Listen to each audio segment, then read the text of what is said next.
দিনে আমাদের সকল নেতৃবৃন্দদেরকে নিয়ে এবং আমাদের সকল সিনিয়র নেতৃবৃন্দদেরকে নিয়ে আমরা এই মহান স্বাধীনতা দিবসের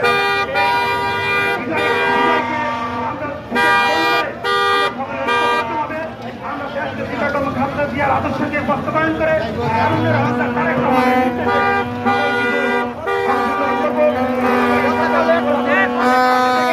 আমরা সকলে সহযোগিতা করবো এবং আগামী দিনে দেশটি বেগম খালেদা জিয়া সুযোগ্য সন্তান তারেক রহমান বিদেশ থেকে দেশের মাটিতে ফিরে আসবে।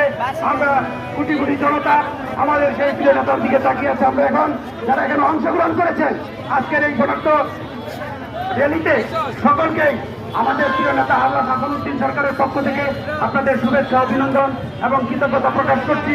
যারা যারা এসেছেন তাদেরকে সবাইকে সুস্থভাবে বাড়িতে যাওয়ার জন্য বিনীত অনুরোধ জানিয়ে আমি আমার কথা শেষ করছি। আজকের এখানে এই র্যালি সমাপ্তি ঘোষণা করছি।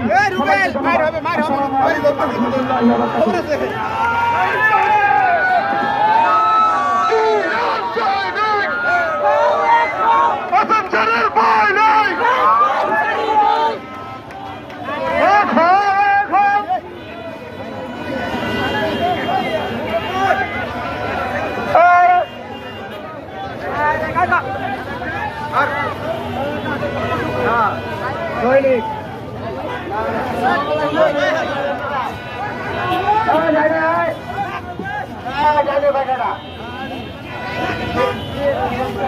হ্যালো